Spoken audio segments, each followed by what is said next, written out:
palakpakan natin si Lord. Makakaupo po tayong lahat. Naku, maraming salamat sa inyo na nandito pa rin kayo kahit bumabagyo na. Nakakatuwa po. Kanina sa first service natin, second service natin kaninang umaga, it's filled with people, punong-puno. Kaya lang iniisip ko nga yung safety din. Kaya kung hindi kayo pumunta ngayon, ako, sobrang okay lang ho yun. That is truly understandable. Na wala kayo. Yung ibang church, yung ating actually main, ang Alabang New Life, nag-cancel sila ng buong service nila mula umaga hanggang gabi. Wala silang service. Kayo yung mga tao dito kahit yata lubog na, nandito pa rin Kaya palakpakan nyo naman yung katabi nyo na hindi ho kayo sumuko.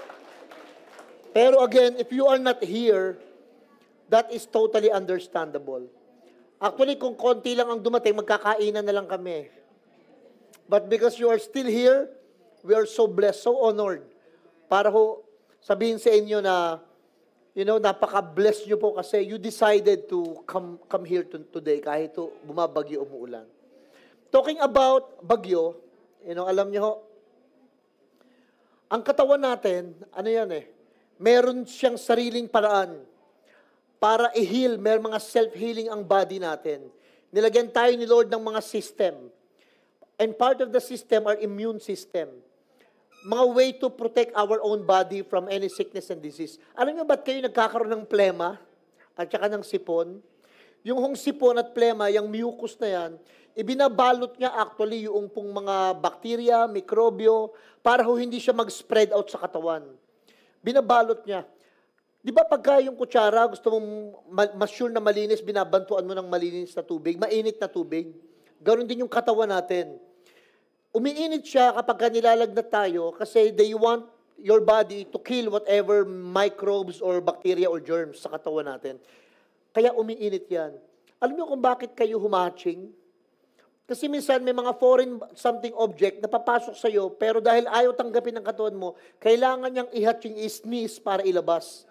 Ganon din yung mga ubo. So nakadesign yung katawan natin para magkaroon ng self-healing.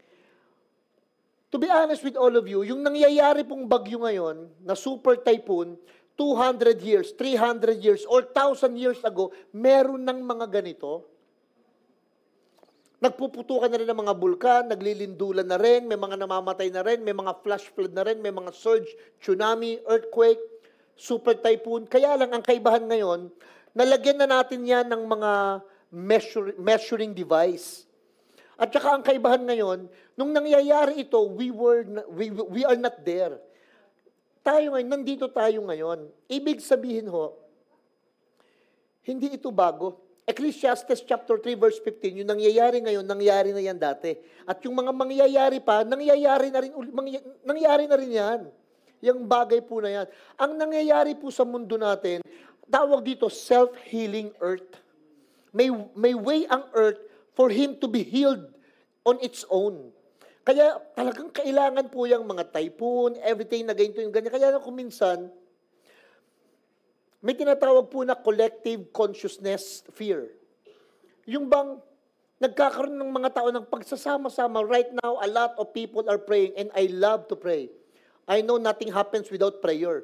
Pero kung ang mga people, mag-gather sila, magsasama-sama sila pag mag-pray, pero kaya sila nagpe-pray dahil nagpapanik, hindi ako fan nun. Sometimes people come together because they are afraid. Dahil natatakot sila, kaya sila nagsasama-sama para manalangin.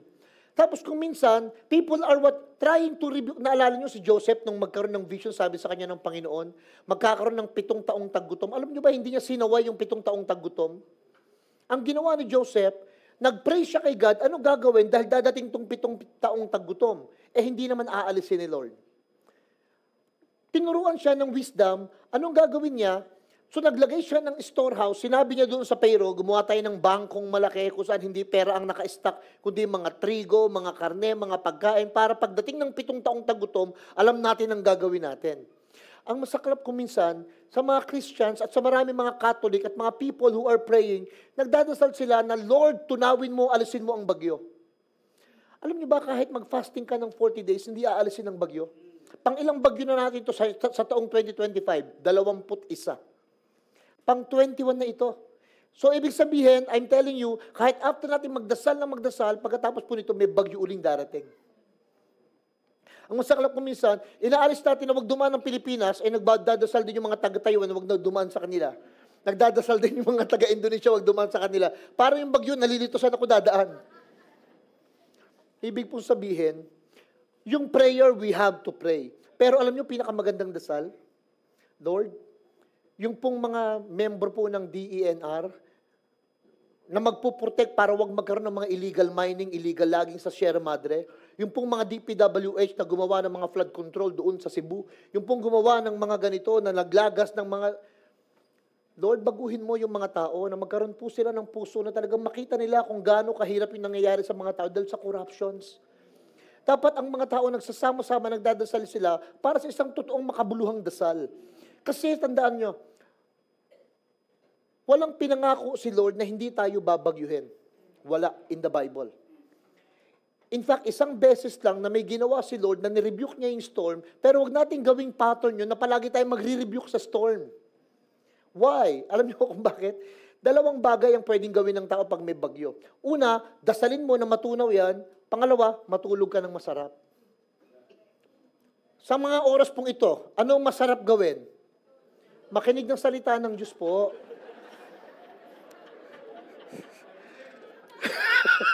Nabubuking kayo tuloy eh. Ang masarap gawin ngayon, makinig ng salita ng Diyos, hindi matulog. Pero I'll give you an example kung bakit biblical itong sasabihin ko sa inyo. Kasi si Lord, nangyari ito eh. Pero hindi niya sinasabi na gawin ito. Wala naman siya sinabi sa mga disciple. Alam niyo, papakita ko sa inyo yung verse sa Bible. Nung i-rebuke niya yung bagyo, hindi, alam niyo bang hindi niya sinabing gawin yon? Nirebuke niya yung mga disciple na may maliit na pananampalataya kasi ang dapat ginawa nila, natulog. Kasama si Jesus, pero wag ngayon. Basahin ko sa inyo yung verse po. Ang title ng message ko, Faith That Stands in the Storm. Faith that stands in the storm. Sa Matthew chapter 8, verse 23 to 27, sabi diyan, then he got into the boat and his disciples followed him. So makaysa sa baka, sunod yung mga disipulo. Suddenly, nagkaroon daw ng furious storm came up on the lake so that the waves swept over the boat. Sabay-sabay tayo, sabihin nyo nga po, but Jesus was sleeping. Ang tindi ng bagyo, si Lord tulog. Tulog. Ang gusto ni Lord, sa gitna ng bagyo, pag kasama nyo ako, calm, rest, tulog. Sa lumang tipan po, ang faith palaging possess, pagpatay, sakupin. Sa New Testament, ang faith po, mag-rest, mag-receive, mag-relax. Let God do the battle for us. Kaya lang, palagi minsan makakakita ka, kanina nga may nag-chat sa akin Pastor, Abisha, pwede po ba sabihin nyo, mag-chat ka sa Body of Christ sa Manila ng alas 11 ng umaga, sabay-sabay po tayong lumuhod at humingi po tayo ng tawad sa Panginoon kasi ito yung judgment niya. Ayoko nga. Hindi ko tatanggapin na judgment ito ni Lord. Habang nakikita ko sa Cebu, yung asawa niya, binapump niya dahil namatay yung bata, namamatay. At kung ano sabihin mo, judgment yun ni Lord. May isa pa, kaya nangyayari sa inyo yan kasi hindi kayo nag-repent, hindi kayo nag-pray. So yung mga binayo ng walang Christian doon, ng mga nag-pray. Yung Cebu, meron nga laging Jesus Reign doon every November 30. Sa Cebu pa nagsimula yun Ibig sabihin, walang gumagawa ng gano'n, kaya sila binayo ng bagyo. We have to be very careful. Kung minsan naman gagamitin ng mga tao, nagdasal sila, tapos lumihis yung bagyo. Sasabihin nila, kaya lumihis yan kasi nag-pray kami. So yung hindi mga nilihisan, hindi sila nagdasal. Sila napuntahan. Minsan nagiging para tayong superhero, pero so hindi na kami magpe-pray. Wala akong sinabing gano'n. Ang sinasabi ko, magdadasal tayo, pero hindi out of fear, hindi out of panic. Magdadasal tayo, pero at the same time, magkakandado ka ng pinto, mag-charge ka ng flashlight, ng battery mo, para pag dumating yun, may wisdom. Ano sinabi ni Lord? Tingnan niyo yung next verse, actually. Nirebuke niya yung mga disciple dyan Sabi ni Lord sa mga disciple, you little faith, why are you so afraid? He got up, rebuked the winds and waves, and it was completely calm. Sino una niyang nirebuke? Yung bagyo o yung disciple? Ang unang nirebuke ni Lord, yung bagyo saan? Sa puso ng mga tao. Baka yun ang una nating dapat ikalma, yung ating mga sarili. Hindi yung bagyo. Ang nirebuke ni Lord, unang-una, yung peace in their hearts, dapat nandun. Kasi kung nandun si Kristo, meron kang peace. At saka mo na siguro i-rebuke yung bagyo. Kaya lang, wala nga siya sinabing, gayahin niyo ko. Paano ko nirebuke? Kasi hindi niya na inulit eh. Eh di sana kada may bagyo, wala nang dumating bagyo sa Jerusalem nung time na yon. Kasi kada may bagyo, I rebuke you. Sabihin niya ni Jesus, wala, isang beses niya lang ginawa yun eh. Kaya be very careful when people are calling us para sabihin na ipagdasal natin na pahintuin, tunawin ang bagyong ito. Alam niyo kung ano idasal natin? Lord, bigyan mo po kami ng lakas ng loob na pagkatapos naming dumaan sa bagyong ito, makakaahon pa rin kaming sabay-sabay. Amen? Why? Ito yung main thought ko actually. Ang pinaka-target na ko na gusto kong sabihin sa inyo, ang faith in God, it's not to prevent the storm. But ang faith in God is to give you peace in the midst of it.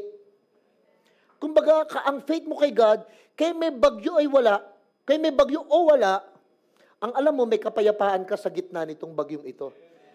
Kumbaga yung sa mamayang kakantahin natin, hindi pagkatapos ng bagyo, sa gitna ng bagyo, aawitan kita. Sa gitna ng bagyo, pupurihin natin siya. Hindi after ng bagyo. Sa gitna ng bagyo. Para bang everything na nangyayari ngayon, hindi ho nasusurpresa ang Diyos. Hindi ho siya nakaupo sa trono, biglang napatayo, bakit may uwan sa Tondo? O sa Pilipinas, ba't may bagyong Yuan? Hindi ho siya nasusurprise. Alam niya yan. In fact, 21 na bagyo na ngayon dumaan eh. And guess what? Magdasal po kayo, may darating pa rin hanggang December. O kaya nga letter U yan, tapos na si Tino. U, ano sunod? V, W, X, Y, Z. E di may 5 pa. I dare you, magdasal kayo na halimbawa, lahat po ng mga born again, nagsama-sama, Lord, nagdadasal po kami sa 2026. Walang bagyo kahit isang dadaan sa Pilipinas. I'm sorry, mabibigo ka. Why? Ang Pilipinas po, nasaan? Sa ring of fire. Ano ibig sabihin nun? Daanan talaga tayo ng bagyo. Talaga pong may ganon. Ngayon, kung taga Batanes ka at mautak ka, tingnan yung bahay sa Batanes po, puro mga sementado na. Kasi nga alam nila, daanan sila ng bagyo. Ang problema sa maraming tao, may mga lugar na dapat no building zone. May mga lugar na dapat hindi ka, halimbawa, may bulkan dyan, ba't ka naman kasi nandun sa paanan ng bulkan? Nagtayo ng bahay. Kaya kapag kayan, pumutok, kasama ka dyan. Alam nyo, napaka-importante nito pag-uusapan natin. Sabi ni Sheila Walsh, peace is not the absence of storms, but the presence of Christ in the storm. Kahit may bagyo, nandun yung peace. Hindi kailangan mawala yung bagyo para magkaroon ka ng peace. So ito po yung number 1. Pagdating sa faith that stands in the storm, you have to understand the storm will come, but God is still in charge. Settled po natin sa heart and mind natin yon. Talagang may bagyong darating. Sabi mo sa katabi mo, talagang babagyuin ka. Kung hindi nyo kayang tanggapin yon, ayaw nyo na may bagyo na may tubig, punta po kayo sa Middle East, bagyo ng buhangin meron doon. Ayaw nyo ng buhangin, punta naman kayo sa ibang bansa, sa New York, bagyo ng yelo meron doon. Talagang ganun eh. Why? Nandito tayo eh. Ang problema, kailangan mong tanggapin that you are facing all these acts of nature. Buti nga, binago na ng insurance yan eh. Dati ang tawag dyan, acts of God. Kaya yung mga tao tuloy, pag may binaha, naku, acts of God ito. Pag may ginawa, si Lord ang sinisisi. Si Lord. Huwag yung dadasalin ito, please. Na Lord, alisin mo itong bagyo. Parang sinabi mo, alisin mo yung problema ko. Asawa mo yung problema mo, aalisin ba yon? Hindi na aalisin ni Lord eh. Alam niyo kung anong gagawin natin? Tanggapin natin na talagang may mga bagyong dumadating sa buhay natin. Superman yan o super duper siya. Talagang may ganyan. Kung magdadasal tayo, let's pray in faith, not in fear. Kaya lang, sa dami kasi, nang dumating sa mga social media ko sa Facebook, nakita ko yung mga tao, takot na. Pinapakita, ito yung Pilipinas, yung bagyo, ganito, para pagka yung bagyo ganyan, matatakban yung buong Pilipinas. Tapos ano pa, parang may countdown. Ayan na, papalapit na ng papalapit ang bagyo. Gusto kong sabihin, papalayo naman ng papalayo ang Pilipinas. Para hindi siya abutan. Kaya lang nakakatakot eh. Parang, ayun na po, may ano pa, nasa signal number 5 na. Nakakaroon ng fear. Hindi faith yung nagra-rise up. Pastor, talaga bang ganyan ang mundo kahit tayo Kristiyano? Yes. Nasa Bible ba yun? Yes. John 16:33, in this world, not in heaven. Sabay-sabay tayo. Sabihin nyo nga po, sa mundong ito. Meron ba dito yung taga-ibang planeta? Wala, sa mundong ito, in this world, you will have trouble. O sinabi na ni Lord sa mundong ito, may trouble talaga, kaya lang, lakasan nyo loob nyo, kasi I have overcome the world. Ang sureball na promise ni Lord, sa mundong ito, talagang po problemahin mo yung mga problemang ito. Economic problem, health problem, financial problem, politics, government, everything. Marriage. Kasi nga nasa mundo tayo Pero take heart. Lakasan nyo loob nyo kasi napagtagumpayan ko yan. So anong point? Jesus never promised a storm-free life. Ang prinamis niya, storm-proof faith. Hindi buhay na walang bagyo. Ang pinangako niya, pananampalataya na kahit binabagyo, magtitiwala pa rin kay Lord. Amen! Alam niyo, ang storm, test. Test yung storm na yan, test. Exam yan Anong exam? Either will we panic or will we pray? Ganun yan Anong mauna mo mararamdaman? Magpapanik ka o magpe-pray ka? Ano yung mararamdaman pagka may mga bagyong ganyan? Matutulog ka ba kasama ni Lord o matataranta ka? Kasi ang nangyari, nataranta sila Ginising nila si Lord ganun nangyayari ngayon, para bang tulugan Diyos. Ginigising ng mga Christian. Lord, andyan na po ang bagyo. Si Lord, ginigising nila si Lord. Alam nyo, kung anong gustong sabihin sa atin ni Lord, alam nyo, bedweather ngayon, sarap mag-cuddle. Pero wag ngayon, mamaya sa bahay kayo matulog. Wag sa church. The same God who allowed the storm is the same God who will command it to stop. Believe me. Wag po kayo magdasal. Titigil ba yung uwan o hindi? Lalampas din ba siya o hindi? Pang 21 na yan Yung pang-una, lumampas naman Yung pangalawa, pangatlo, pang-apat, pang 21 huminto naman Even these two shall pass. Ang problema ito, ano yung in-inspire mo sa mga tao? Did you affect them by your fear? By your religiosity? Or by your faith na huwag tayong matakot? Ang dinadasal natin, ako ini-imagine ko nga alam nyo, sa dami ng mga taong gusto talagang magdasal, kung lahat yung mga tao na yun, magsasama-sama, magpapatak-patak, 500 pesos isang tao. Dami natin bubong na mabibili. Materialis na kahoy na mabibili. Mga grocery, mga bigas. Ang dami kung lahat sila magpapatak, no? Kaya lang, di naisip yun Sabi ni Max Lucado, faith doesn't get you out of storm. Ang gagawin ng faith, it will get you through it. Hindi ka niya aalisin sa storm. Ang gagawin niya, bibigyan ka ng lakas ng loob para kahit anong bagyo ang dumating, malalampasan mo. Amen? Alam niyo, minsan, napansin ko lang, sometimes God will calm the storm. Pero minsan, He let the storms rage. Pero ikakalm niya yung children niya. Kung hindi man kumakalma po yung bagyo ngayon, relax. Ang mahalaga, ikaw ang kumalma. Kung hindi man po humuhupa pa sa ngayon, habang binabayo ang Catanduanes ngayon, at this very moment habang nagsasalita ako, ang mahalaga ang prayer natin, Lord, yung mga tao pong nandun. Payapain mo yung isip, yung puso, lagyan mo ng lakas ng loob, ng tibay ng faith nila, Panginoon. Bigyan mo sila ng rising spirit na whatever happened, they will be able to move on. Makabangon po sila.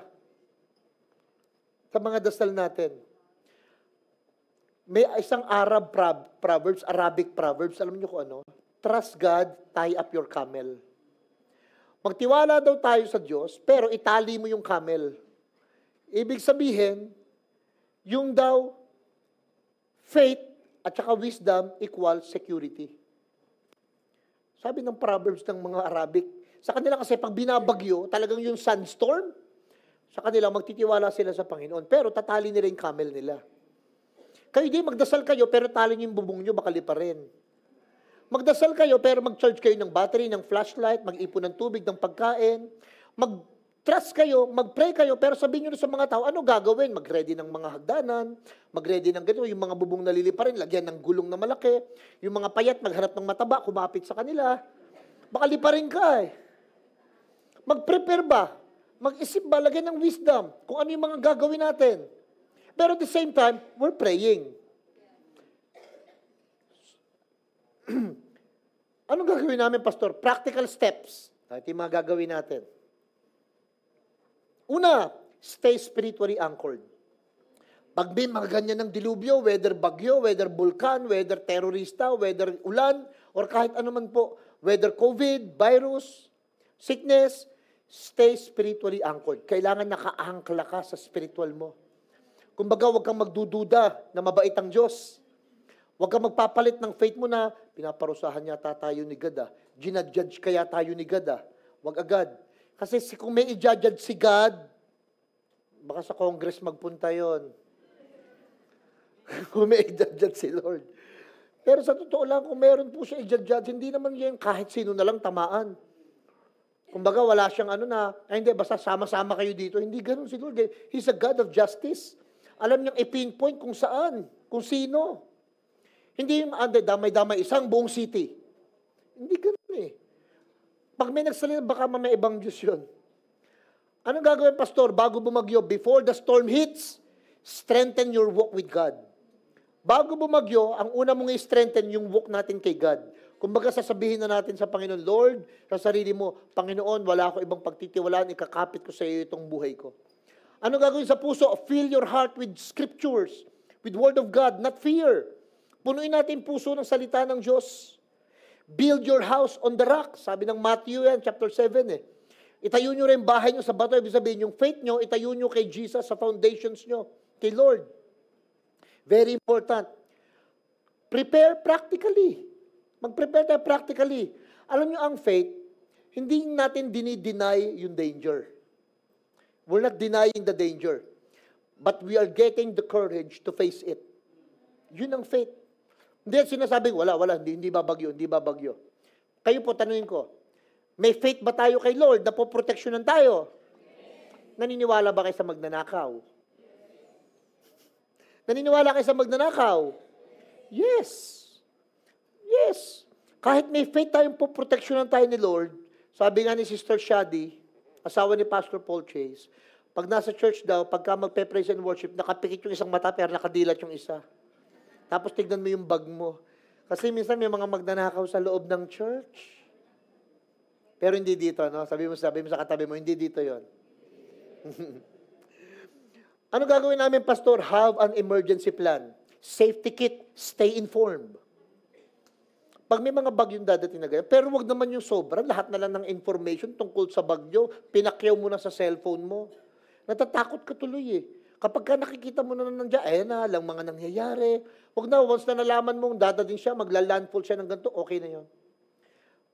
Mag-pray ka na, kumanta ka na, mag-worship ka na, matulog ka na.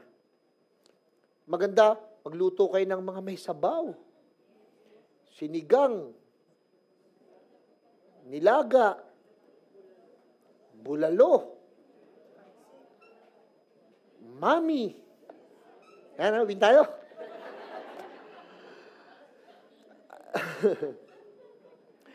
Trust God. But also, lock your door, charge your flashlight.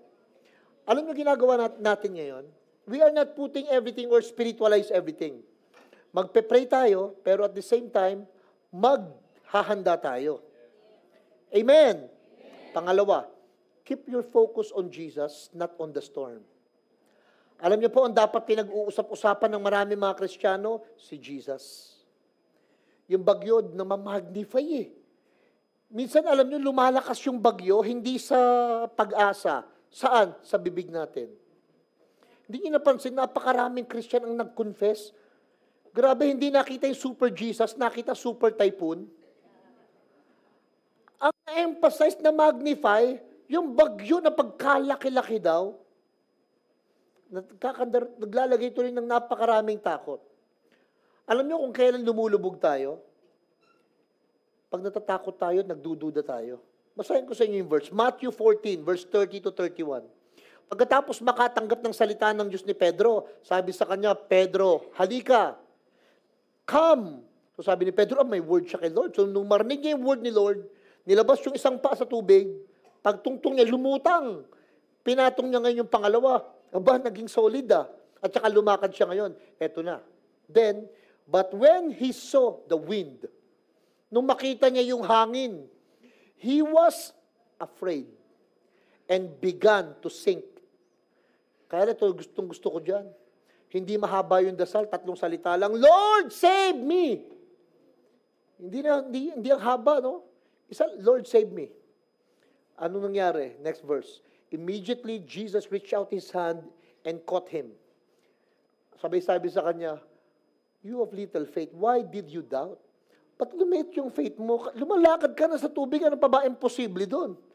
Lumalakad ka na natakot ka, nagduda ka, di lumubog ka. Alam niyo kung minsan, mas ang pumapatay sa tao, hindi yung bagyo, yung takot. Alam niyo ba't maraming tao namamatay sa sakit? Hindi sa takot. Takot magpa-check up, kaya lumala yung sakit. Ibig sabihin, what you focus on, it grows. Lumalago, what you ever focus on. Focus on the storm, fear grows. Focus on Jesus, faith grows. O saan kayo titingin? Sa bagyo kay Jesus. Ang ginagawa lang, yung storm, nire-reveal niya where our eyes fix. Ginagawa po ng bagyo, nire-reveal lang niya kung saan nakatuon yung ating mga paningin. Nire-reveal ng bagyo yan. Alam niyo yung takot? Sisigaw yan sa puso mo. Lulubog tayo! Pero yung pananampalataya, bubulong sa puso mo. Kaya natin to. Amen? Sabi mo nga sa katabi mo, kaya natin to. Sabi ko, bulong lang Bulong mo. Bulong mo sa katabi mo. Huwag mo nalabas yung dila mo. Sabi mo sa katabi mo sa tenga niya, kaya natin to. You know, just a whisper of faith, na kaya natin to, makakaraos. Pero alam nyo, gagawin ng fear at saka doubt, sisigaw sa'yo yan. Sisigaw yan. Kaya pag napapansin nyo, eto na, malakas na yung bagyo. May request ako sa inyo, huwag nyo nang ipakalat, grabe, ang lakas ng bagyo. Huwag na kayo magsalita ng gano'n, pwede ba? At pwede ho ba ganito? Pag na magdadasal kayo, huwag nyo sasabihin, Lord, ang lakas ng bagyo. Sabihin sa'yo ni Lord, alam ko. Huwag niyong i-inform si Lord dahil alam niya. Ano gagawin natin? Don't tell God how big your storm is, but tell to the storm how big our God. Huwag niyong sabihin kay Lord yung bagyo, sabihin niyo sa bagyo yung kay Lord na mas malaki siya. Okay, mag-confess, doon lang siya lumalaki ng gusto. Bakit? Ang bagyo, alam niyo ba, may mata? Tama? Yung mata ng bagyo at saka mata mo, pag nagtitigang kayo, talo ka. Doon ka, yung mata mo, tsaka mata ni Jesus, pag nagtitigang kayo, panalo ka. Why? Because eyes cannot, actually yung eyes na yan, on the storm will produce panic. Pero eyes on Jesus will produce peace. Magkakaroon tayo ng kapayapaan pag nakatingin tayo kay Jesus. Kesa dun sa mga bagyong dadating sa atin. Yung mga waves, mga alon, nobody can control that. Pero alam nyo, yung mga surfer, yung mga nagsasurf, gustong-gusto nilang may malalaking alon kasi yun ang magdadala sa kanila ng mas magandang wave Mas magandang play. Hindi makokontrol yung alon, pero makokontrol mo yung surf mo. Yung paglalayag mo. Yung bagyo, hindi natin yan mapipigil talaga, pero mapipigil mo yung takot mo. Yung pananampalataya mo, masasabi mo yan kung saan ka nakatingin. O, practical naman tayo. During the calamity, ano gagawin? Ayun dyan, nandyan yung kalamidad. Dumating na. Ano gagawin? Stay calm and pray. Sabi mo sa katabi mo, baby, kalma. Stay calm. Huwag kayong maralatel. Stay calm and pray. Bakit? Panic kills faster than the storm itself. Ano pa gagawin, pastor? Pag yan na, nababasa nyo na sa balita, basahin natin itong sasabihin natin. Psalm 46 verse 1. O, sabay-sabay tayo. Basa!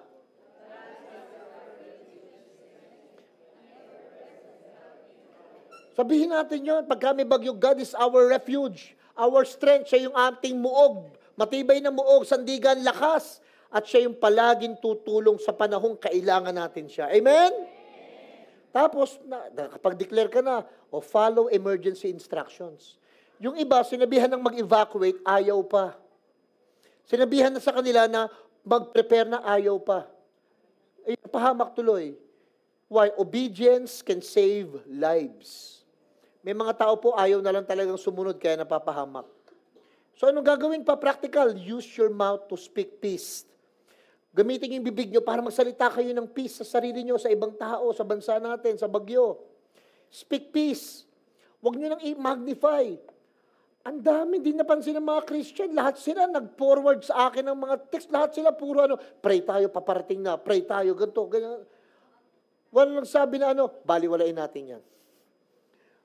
Pumunta tayo kay Jesus. Magtiwala tayo sa lahat, puro Pag binasa ko, hindi na ako na-encourage, natatakot na rin ako. Kasi sabi ko, kung ang pakinggan, basta ang gawin ko na lang na I will tell the people on Sunday kung saan dapat itutuon yung kanilang mga paningin. So instead of complaining, confess, Lord, you are greater than this. Sabay-sabay tayo sabihin nyo nga, Lord, you are greater than this. Kumbaga, mas dakila si Lord sa kahit anong bagyo. Mas dakila si Lord sa kahit anong sunog. Tinanong ko kanina sa first service, sino yung mga nasunugan? Di taasan sila ng kamay. Baka dito, sino sa inyo mga nasunugan dito sa Hapilan? Wala. Ayun. Nakapagtayo na kayo uli? Nagsisimula na? See?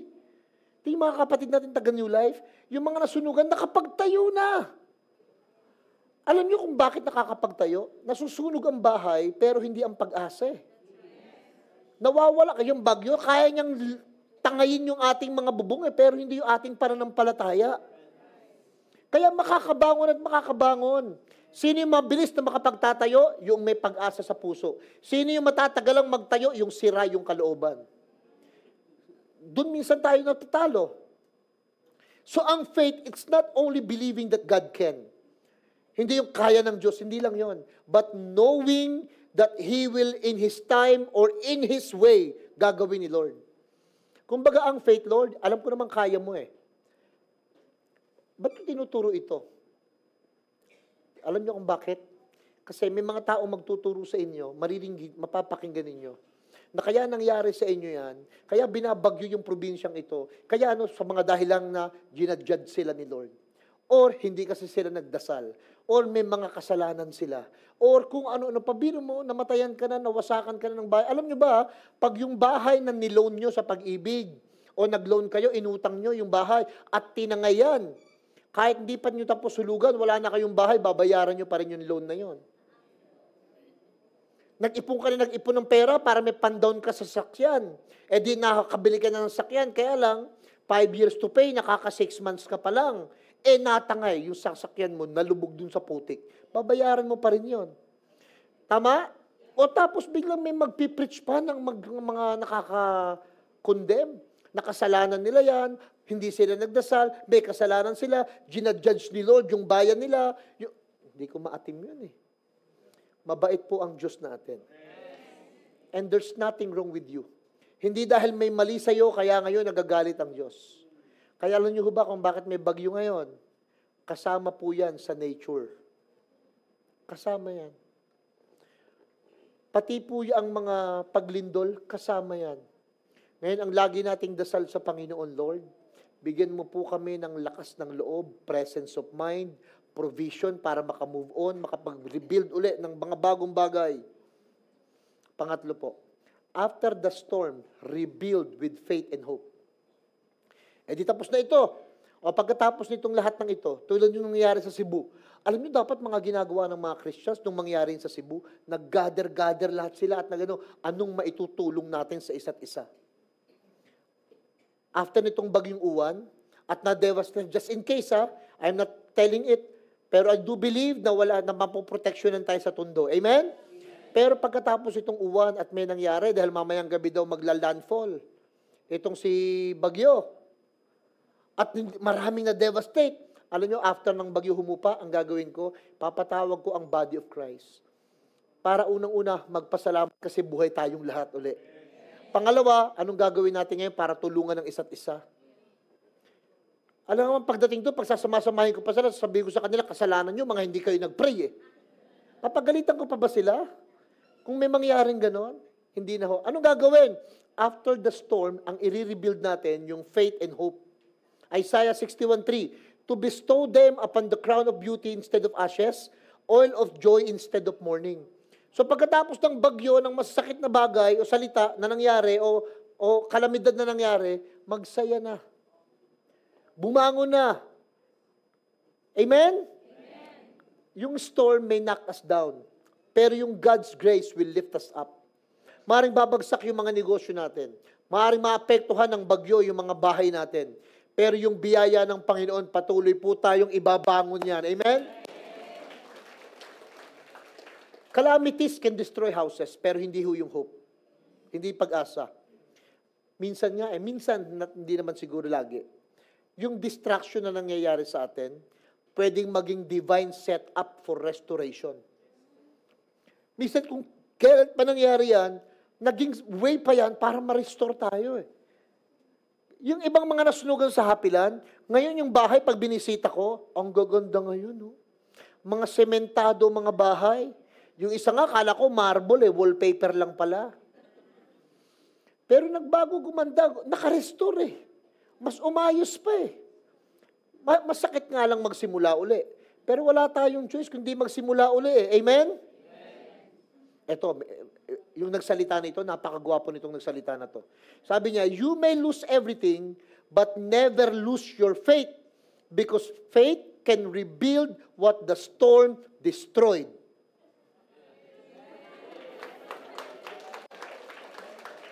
Saan kaya sila pumalakpak? Sa sinabi ko o sa picture?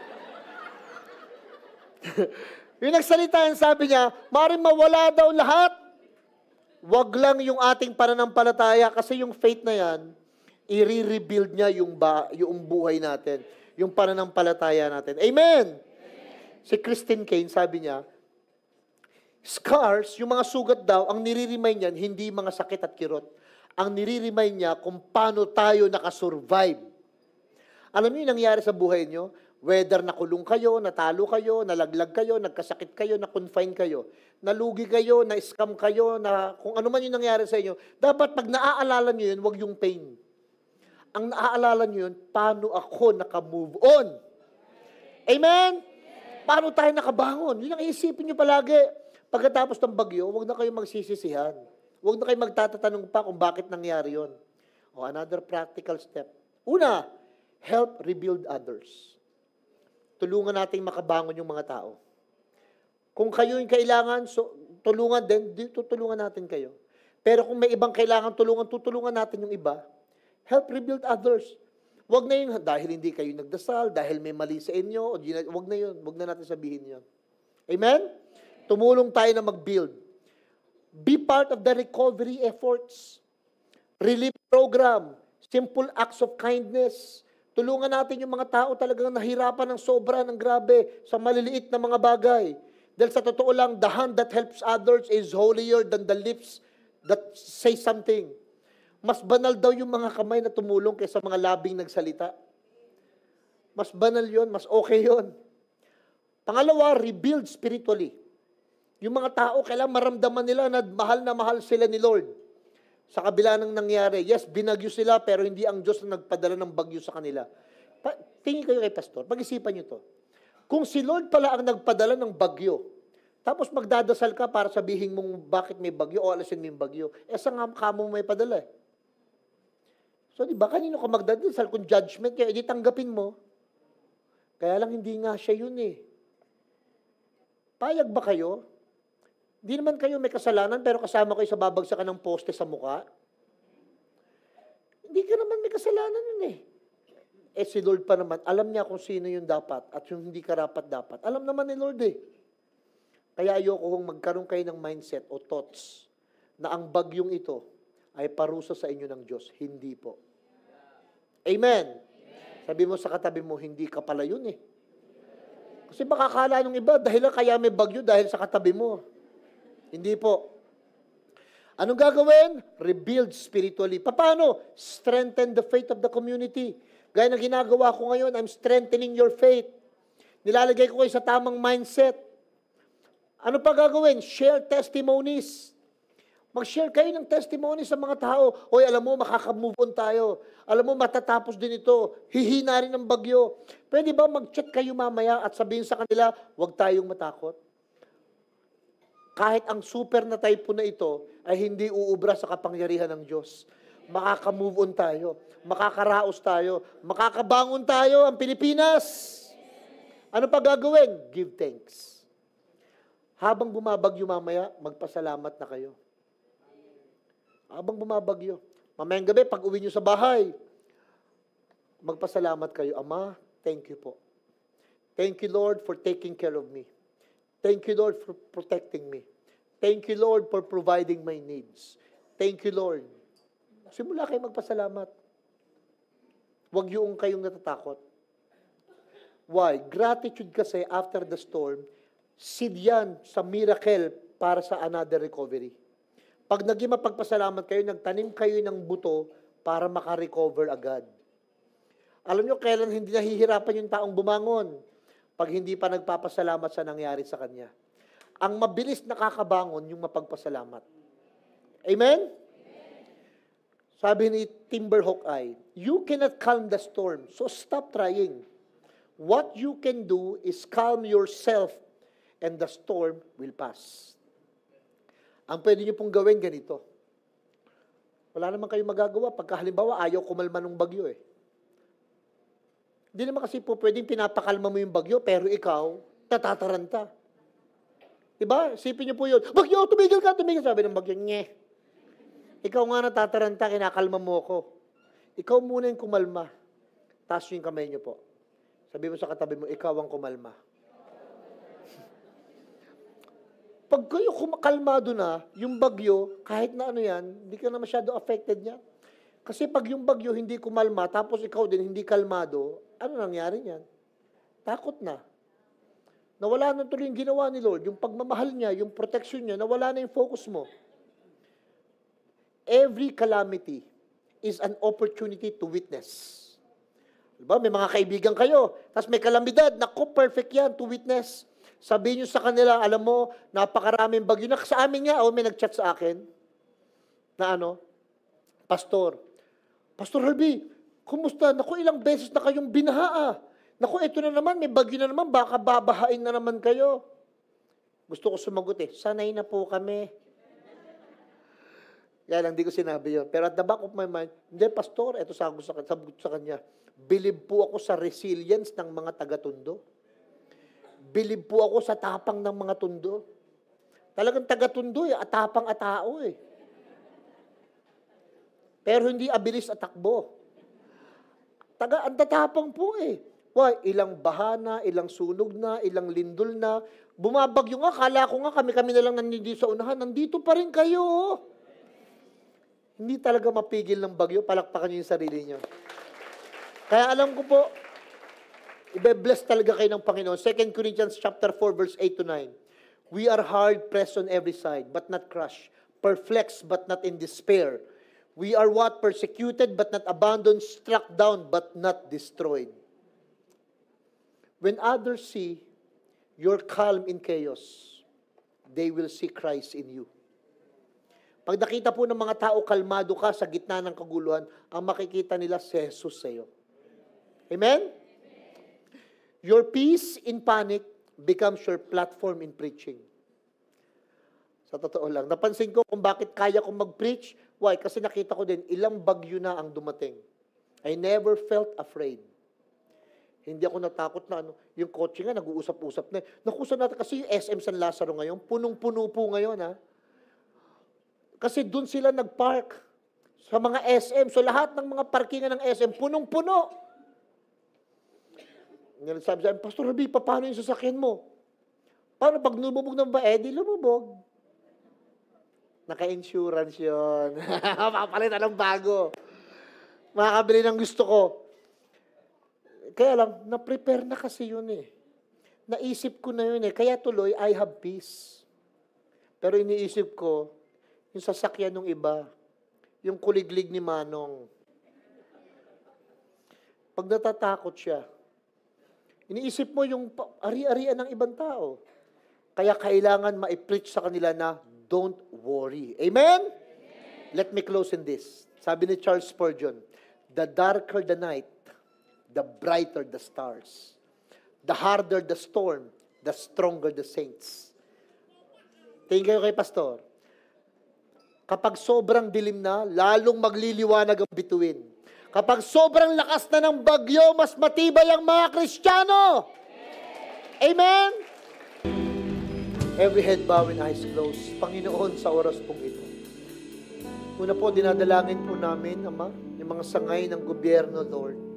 Sa DENR, sa DPWH, yung mga mayor, mga congressman, Panginoon, yung mga leader ng bansa namin, Lord, na may kapangyarihan, otoridad para gamitin ng tama ang mga pondo, ang mga pera, Panginoon.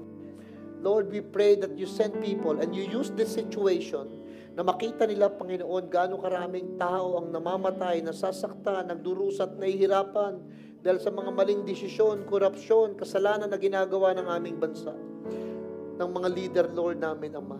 Sa oras pong ito, Lord, we come to you, Lord. We come that you speak through the Holy Spirit anointing, through the situation, through the people, para maramdaman, makita, mamulat ang mga tao, Panginoon, sa nangyayari po ito. Inaalala po namin yung mga kapatid namin sa Cebu, sa Visayas, Lord, at sa Northern Luzon right now, Panginoon. Bigyan mo ng lakas ng loob, kapayapaan sa isip, mawala ang lahat ng pangamba at takot, Lord. Mabuhay, mag-arise ang pag-asa na meron sila sa iyo, Ama, sa oras pong ito. At Lord, we pray, Father God, na patuloy mong mangusap ka, Panginoon. Kung di man mawawala, titigil ang bagyo, hayaan mo, Lord, na yung mga buhay ng mga tao, at least, Lord, man-minimize. Mabawasan, Panginoon, yung mga pwedeng mangyari, Lord, na mga words. And we pray, Lord, na mag-rise up ang faith sa mga Christians, sa mga taong may pagkatakot sa iyo at pagmamahal sa iyo. Panginoon, na makita yung tamang bagay na gagawin so that we can really help more people. Lord, I pray yung mga may kaya, yung mga rich people, yung mga donation coming from other nations, Father God, dumating sa tulong sa bansang Pilipinas. Ama, at salamat, Lord, pati yung mga illegal logging sa Sierra Madre, Lord, mga illegal mining, we put a stop into it in Jesus' name. In Jesus' name. At sa amin pong mga taga-Maynila, Lord, here sa Tondo, sa Manila, we pray, Lord, yung aming mga tahanan, yung aming pong mga kalooban, yung aming pong mga pangangailangan sa mga oras pong ito, Lord. Bigyan mo kami ng karunungan, ng wisdom. Paano namin, Lord, ipiprepare everything. At bigyan mo kami ng sensitivity from the Holy Spirit, Lord. Kung paano po namin bagay na gagawin, Lord, pag dumadating na itong mga unos, bagyo sa buhay na ito. Pero isang bagay, Ama, kung paano si Paul at si Silas, nung nandun sa kulungan, bugbog sarado, hirap ang kalooban, nagawa pa rin magpuri. Ito ang nais namin sa umagang, sa gabing ito, Lord. Bigyan mo kami ng puso na walang ibang gagawin kundi ang purihin ka, pasalamatan ka, Ama, sa kabila ng mga bagyong ito.